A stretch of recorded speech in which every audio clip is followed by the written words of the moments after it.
Manus flat on the canvas. We are ready to rock and roll. Second round of action. There is a cut on Manus. Martial arts chat. My man B-Hop, he got dropped out the ring last night. I need a little judo baby. And let's do it, Ron. Let's hit me up.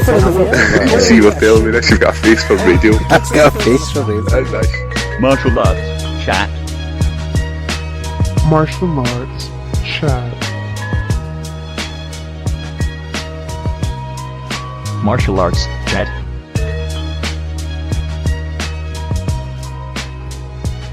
Martial arts chat. Martial Arts Chat podcast is sponsored by A1 Fight Gear. A1 Fight Gear uses the latest cutting-edge boxing gloves for professional and amateur fighters, gym enthusiasts and kickboxers. Local and national gyms in the UK, do yourself a favour and check out a1fightgear.com. And if you're wanting to get into shape, get back into shape, then go to beastgear.co.uk. Use the coupon code MartialArtsChat to save 15% off your purchases. They've got core sliders, straps and barbell pads and complete strength and conditioning programs to suit your needs. We are also sponsored by Feel Supreme. FeelSupreme.co.uk offers CBD oil and natural nutrition. They will assist your progress in diet and lifestyle. Natural supplements and complementary services such as yoga, mind coaching and weight cutting programs. Finally, we are also sponsored by World of Martial Arts Television. WOMA.tv produces, finds, acquires, commissions and presents all you ever wanted to know about martial arts. Hello, my name's Chris Allen and this is the Martial Arts Chat podcast. Today I'm being joined by one of the UK's finest K1 fighters, well, Thai boxing fighters may I say. It's hard to decipher nowadays, isn't it really, Rory, to be fair, but it's really good to have this guy on and it's Mr. Rory Crawford. How you doing, my friend? Very good, thank you. Yourself? Yeah, really good, mate. I'm sorry about that shit introduction, by the way. I just I get confused sometimes because I know if you I've been called worse. I know a few like Muay Thai fighters go, no, I'm a Thai boxer. Then they go, no, I'm a K1 fighter. I'm like, do you know what? I'm confused. Do you know what I mean? Yeah. I mean, I started with Thai boxing, to be fair, and then I moved to K1. So you get a few guys now, especially nowadays, they do the both. So yeah, that's what I started with, Thai boxing.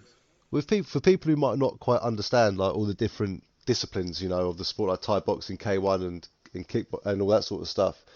Can you like just give it like a very brief breakdown, like what the main differences are between the two, like kickboxing and Thai boxing?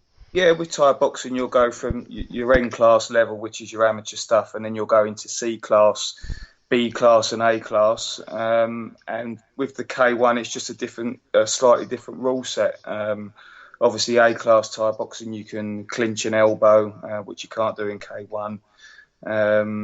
And it's just scored a little bit differently as well. I mean, you could sort of sit here for a while and go through the differences, but that's pretty much it, really, to be honest.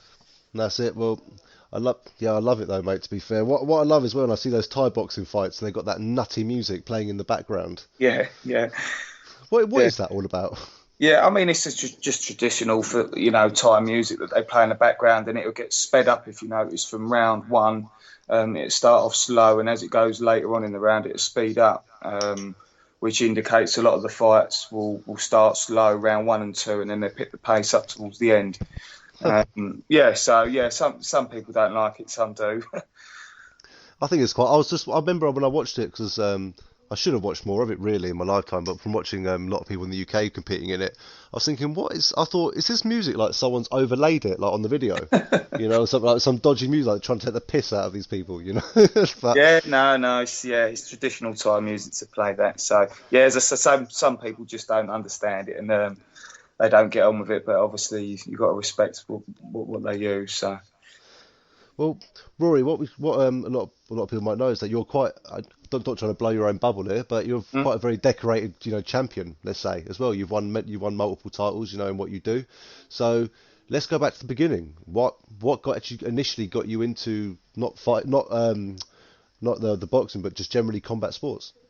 So for me, I mean, as a kid, I was always competitive into sports, but just drifted in and out of things. I started with football, then I went into boxing, karate, done little bits of what you do as a kid, really. And then I stopped for quite a while, to be honest. And I picked it back up when I was about 18. And a friend of mine said, "Do you want to start up boxing again?"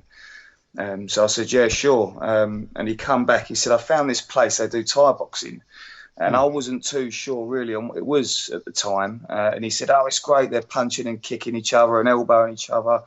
He said, it'd be really good. So I said, yeah, I'll have some of that. Why not? Yeah, why not? It sounds really good. And I went down and I started training. It was just in a hall near us for about a month or two. And then I went straight down to Keddles gym just because I got the bug for it. And I thought, I want to compete. Only a few months in, and I went down to Keddles, and I knew a few people that was there anyway. It was a local gym to me. And I think I'd done a couple of months in there and literally went straight into my first inter-club amateur fight. And the rest is history, really. How old were you at that time? I think I had my first inter-club pretty much straight away. I think I was 19, maybe, nearly 19.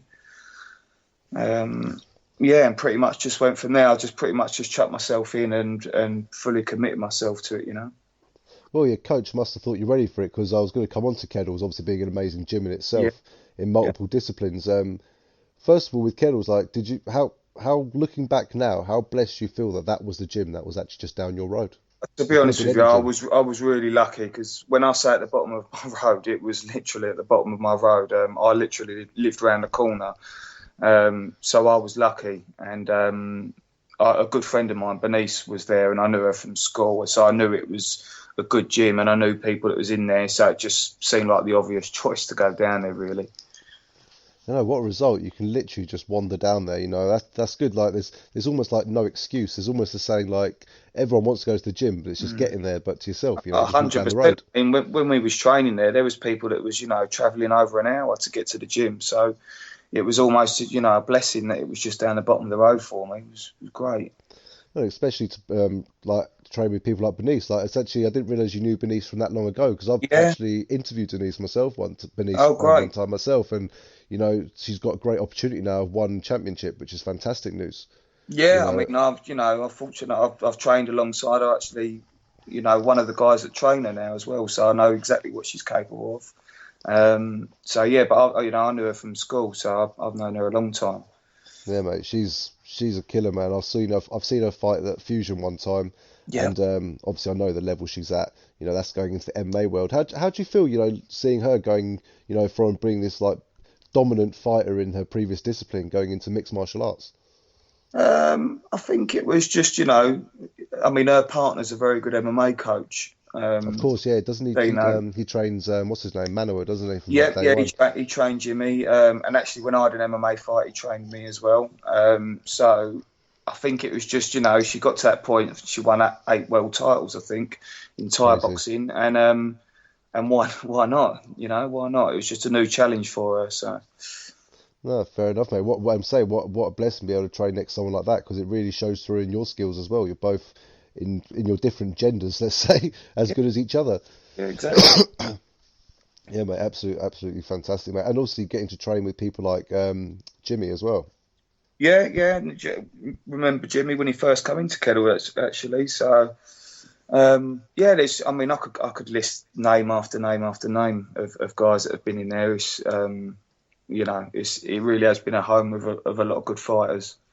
And you're still there to this day? Yeah, I'm still there. I still coach there. I'm still there, like 12, 13 years on. So it's gone very quick. It's lovely, mate. It must just literally be like your second family in there now. Like just grown up with them. It is. I mean, you spend so much time with these guys, training with them. You go through so many different things, and other fighters will relate to it. You get your ups and downs, and it's like a little family, really. It's good. No, it's nice. It's nice to have that sort of environment, I'm sure, to go to. It's probably very important as well, especially when you're preparing in camp for a fight. Yeah, I mean, you want to train with the best, and you want to train your hardest. And I was, again, going back to being it so local to me, just very fortunate, that I was there. And alongside that, I would, used to go to Thailand quite regularly, trained in Holland. A few different gyms in the UK. I was at Double K for quite a while under Kieran as well. So I was really lucky to have some good trainers along the way. That must have been amazing, though, having such great experiences so young on as well, going on to different countries and training. How did that feel, going abroad and training these different people? Was it daunting or was it exciting? Not for me. For me, it was exciting. I mean, at the time, Keddles had a connection with a gym called Cap on Tip, which is a very good Thai gym. And we would actually have Thais come over to Keddles and they would stay and teach, go back home, then another trainer would come. So there was a little bit of a link there. So it wasn't like I was just, going into a place where I didn't really know anyone.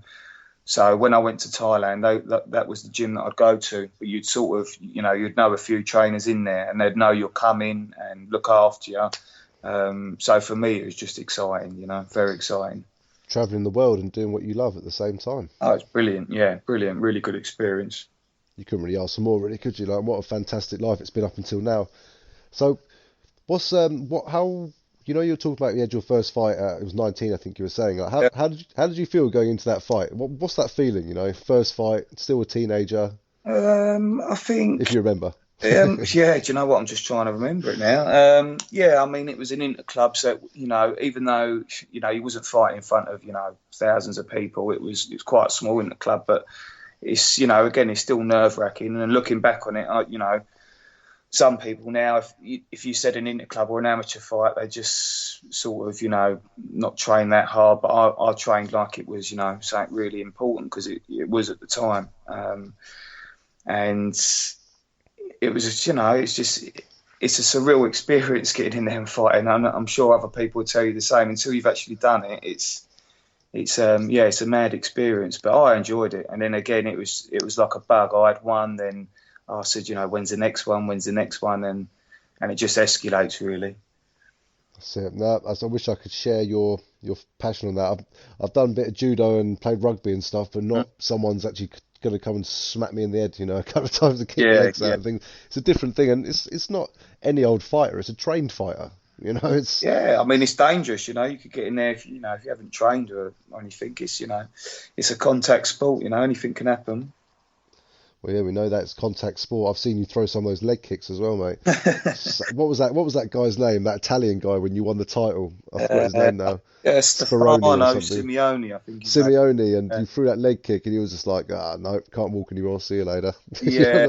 And I love what the commentators said. They said, you can shake off a knockout, you can shake off like a headshot, but when your leg's done, your legs are done. True, yeah. I mean, when I started, everyone develops their style quite early on. And I wasn't, the most fluent kicker or, like a body kicker or a head kicker or a fancy kicker, but I could always low kick. I think it was just where I played football for quite a while as a kid. Just always had that strength at just that level, I wasn't flexible, but I could kick hard, low. So that's what I pretty much, based my style on early on. Yeah, you do kick low. So those calf kicks, which are only really properly being identified in the MMA world. People are throwing more of them, but you've been doing it for years. Yeah, I mean, it's something you start seeing now a lot more in MMA, and it hurts. It does hurt. Yeah, I bet it does, mate. It's just, I've never been leg kicked as such, but I've been watched many events, and people are like, why are they throwing these kicks in? I tell you what, let them kick you. I tell you what, just sit in the front row and hear that kick land. And it's not the slap you want to worry about. It's when it thuds. That's when you want to worry about it. Yeah, and it's you'll see the look on their face, and when you're starting to hurt them, and it's not a nice experience. So. Oh, that Italian guy wasn't hiding anything. No, I mean it's fair play to him though, but still. Yeah. I mean, fair play to anyone that gets in there, but it's just one of them ones where once your leg's completely dead, it's very hard to carry on. Yeah, mate, and just said fair play to it. It just really shows, and also you're throwing those kicks. Don't let people think that it's not hurting your legs as well as such. You're still bone on bone, shin to bone, isn't it? Really. Yeah, I think the adrenaline takes you through that part, but there's a few fights I've had where afterwards I thought, Jesus, you do feel it a little bit after, but you have so much adrenaline going through. It's not too bad at the time. Just go back to Thailand and kick those trees down like I keep seeing them do, and bending metal poles and stuff. I've seen a few of the videos. I haven't seen anything myself, to be honest with you, but I have seen the videos. Yeah. Yep. Each their own, as I say. Fair enough. So So after obviously you had your first inter-club fight, I'm assuming you smashed that one up, yeah. I mean, inter-clubs are non-decisions. To be fair, when you have your first few, they're all treated as draws. But yeah, no, I done well with my first few, so. obviously, you wouldn't get to where you are now. And how old were you like when you won your first, when you were offered your first title? I think I was about 21. Yeah, I remember that my first title win probably is my best memory. I think for all the fights. I think when you ask a lot of people, fighters, especially their first title, I think that's the one that means the most. Well, it's the one that meant the most to me anyway. Yeah, which one was that, mate? What was the first? What was your first title? I fought a guy called Ben Wood, and it's for a UKMF Southern Area title. Okay. And that was on a show in Clapham Grand, Star Show it was called. Was that the biggest venue you've been to date by then? No, Like, I think compete to no. that? It was it was a decent sized venue. It's a Clapham Grand, wasn't too bad, but no, probably not the biggest. But yeah, I can remember that fight like it was yesterday. So I think that was one of my best experiences. I think for all the fights. That was it. No, and you can, if people haven't seen any of these fights, well, obviously, I'd please recommend you watch them on YouTube. You know, it was the ones that are up there anyway. There's some fantastic fights in there, and make sure you watch the Italian one as well. I as well as appreciate talking that. Huh? I appreciate that. No, mate, they should do, mate. Like I said, you need people like yourselves. You know, you've done so much for the sport as well, and people within the sport really know who you are, and people worldwide should know who you are. You know, so what's your plan at the moment then? Like, when was your last fight? Sorry to sound ignorant, I can't remember. So my last fight was actually an MMA fight. Okay, so let's 18 months ago. I'll tell you what. Let me step you back a few more. Yeah, than that. Sorry to interrupt you. Yeah, okay. What was your first? When was your last Thai fight, mate? So so K1. The actual last one was against Stefano Semiani, the Italian. Oh, okay.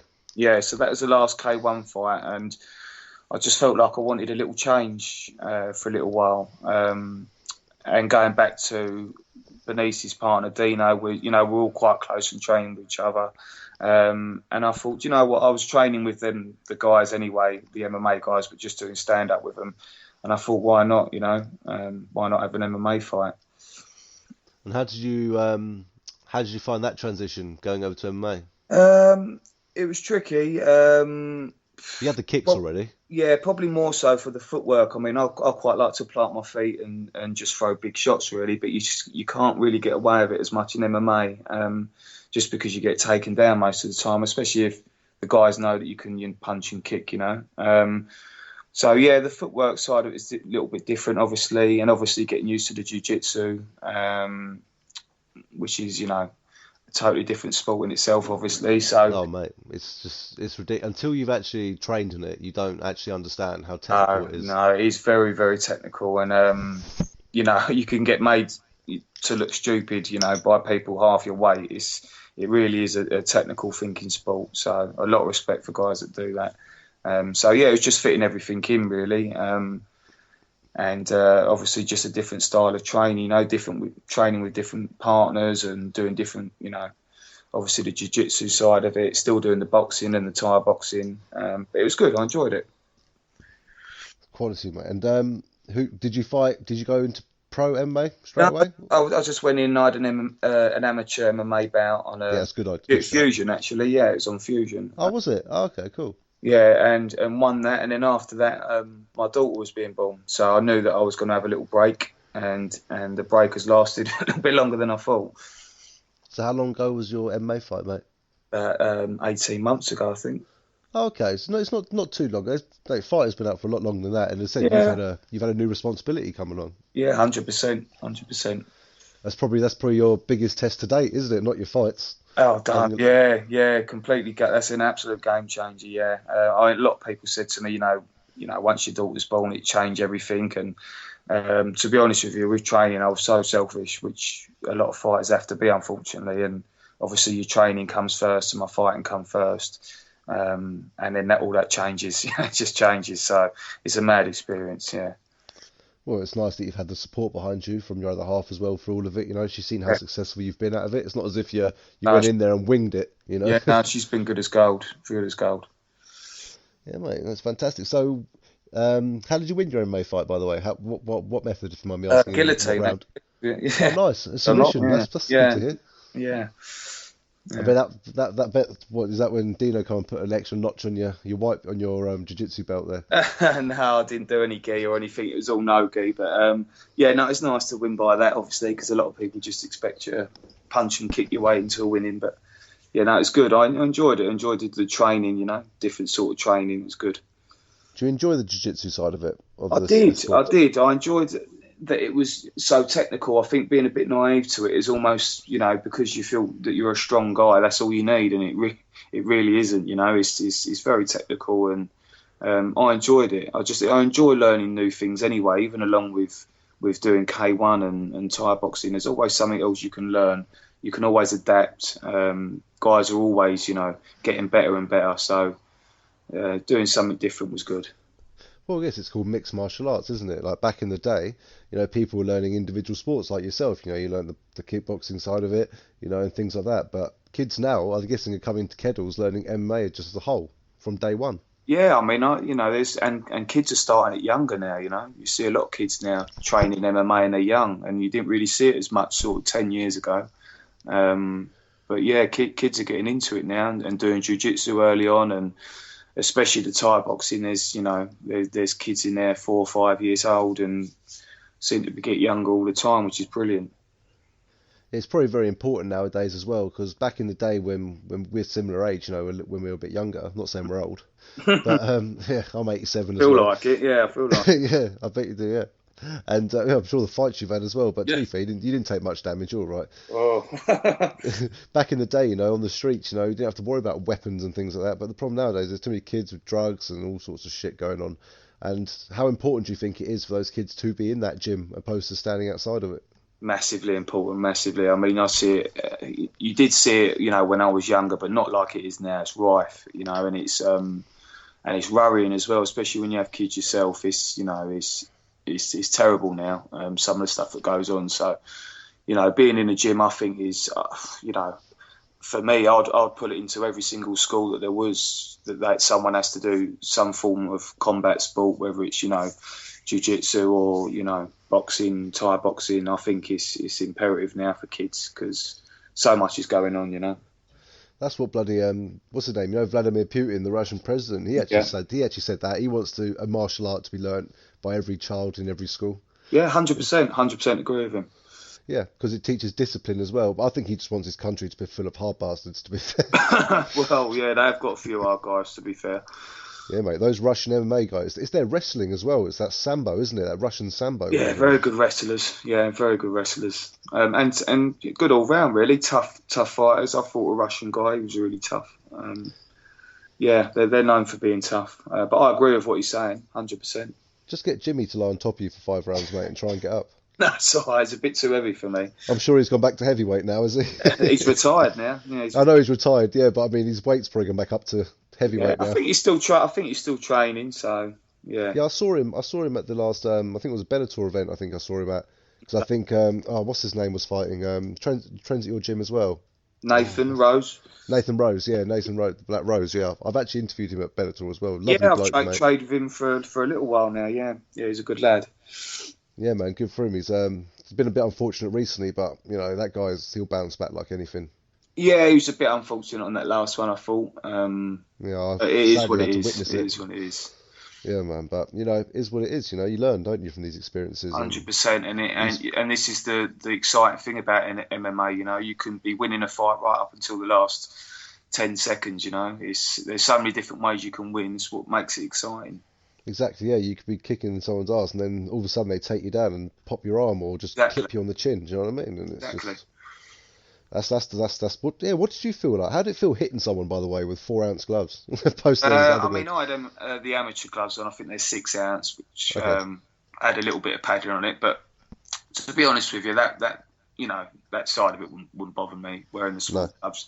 No, I think it's actually a little bit better. I mean, I'm quite. How did it feel? Do you know what I mean? How did it feel like using them? Like, did it feel better? Obviously, you're not able to. I'm not saying you hide, but you can't hide behind them as such. Blocking wise. Well, you can't. Your guard's got to be a little bit different with MMA. You can't. With a pair of gloves on, you can take a kick. And let it hit your glove, or you can do a long guard and stuff don't get through. But yeah, there is no hiding with them little gloves. and that's why I'm a fan of one championship and things like that, because it's you stick them little gloves on, it's exciting. Everyone wants to see it, and it can be a game changer. You can get someone that's technically brilliant, and another guy that's just aggressive and strong and a big puncher, and that guy can beat the other guy. It's never a certainty who's going to win. Oh mate, look at Roy Nelson from the UFC. He wasn't exactly a six-pack, athlete. Yeah, but he could go 5 rounds. Yeah, he was a black belt in jiu-jitsu. Yeah.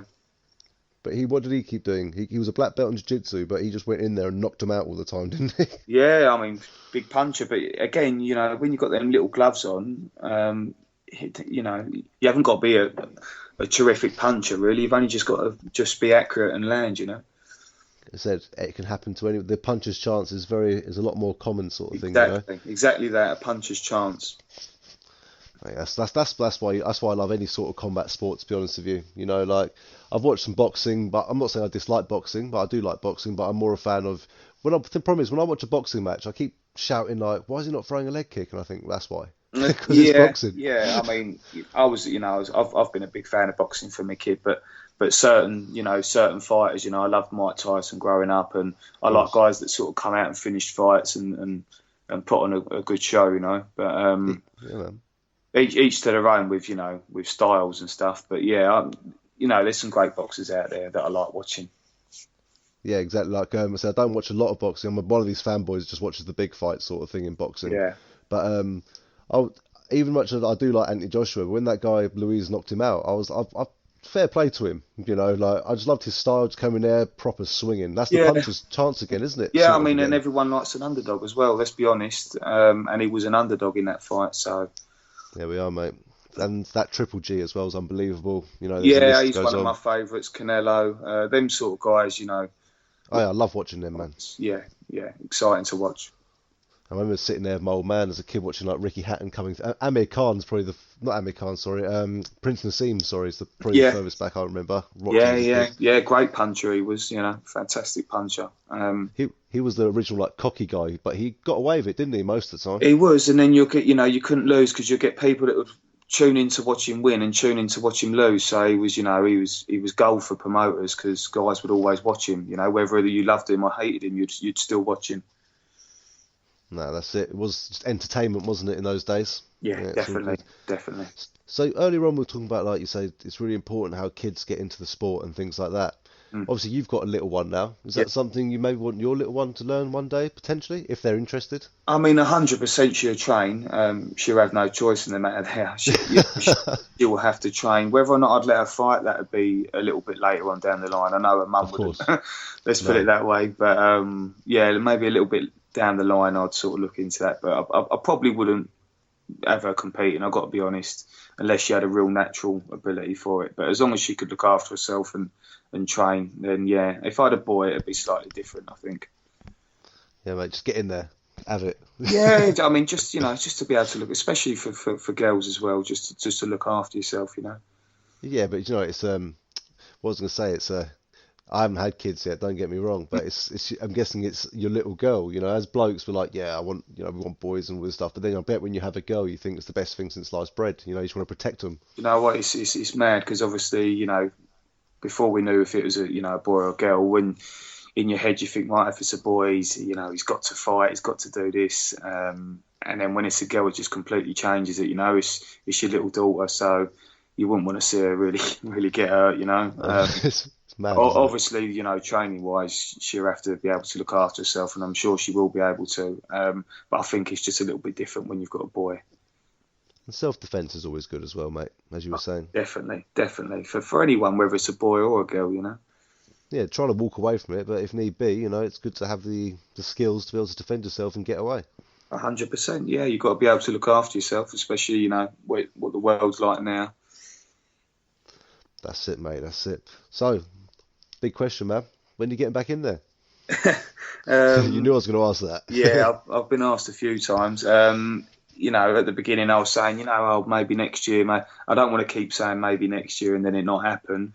But at the moment, I'm just so busy promoting the shows. It's pretty much took up all my time, and that's really my focus at the moment.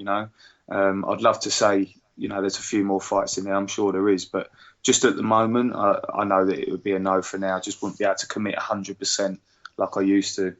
That's it. You don't want to rush back in. You'll have a good little training camp before you start running in there, I'm sure, as well. Definitely. And it just, other fighters will obviously relate to this. It just eats up so much of your time, the training you have to put in and the dedication and everything. And just with having a young daughter now and doing these shows, it has took up a lot of time, and that's my focus at the moment. Are you still training anyway, just generally at the moment? Yeah, I still train. Like I wouldn't be able to just stop dead. I've always trained. So yeah, I still train. I'm still fit, and obviously not fighting fit, but yeah, no, I'm still training. That's it, mate. I guess it's always good to keep healthy anyway, and obviously you're working down there full time as well, aren't you? Yeah, along with the shows, I'm at Keddles full time as well. So it's a good mixture of the two. So yeah, you beat me to my next question. What I was going to ask you with the shows there. Yeah. So obviously you've got your own show you're running now. Combat. Yep. Correct me if I'm wrong. Combat Fight Series. Yeah. That's it. Correct. Yeah. Yeah. Combat Fight Series. You've had multiple events now. Big venues like the O2 Indigo. Will be. Will be. Sorry. Yeah. Where you've actually competed as well yourself. Yeah. True. Which is pretty cool as well. So first things is what gave you the idea? Why did you fancy starting up an organisation? So basically with that, as I say, when I go back to when my daughter was born, I had a little bit of free time on my hands. And shows is something that I actually wanted to do anyway, even when I was fighting. But I just knew that I wouldn't have the time to commit to it. And at the time, a friend of mine who's my partner in the shows, James, he'd done a boxing show.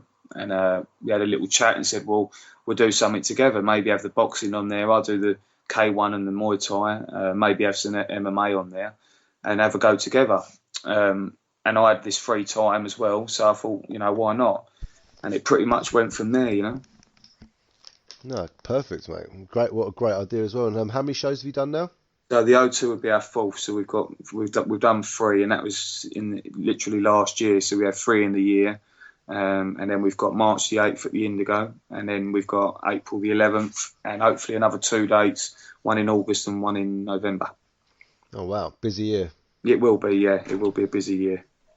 So, if you were going to go back and compete again in the next couple of years or whatever, few years, whenever you feel ready, would you like to compete on your own show, or is that seen as like a grey area? Yeah, no, I wouldn't. No, 100% not on my own show. No. No, that grey area is it we're promoting, is it?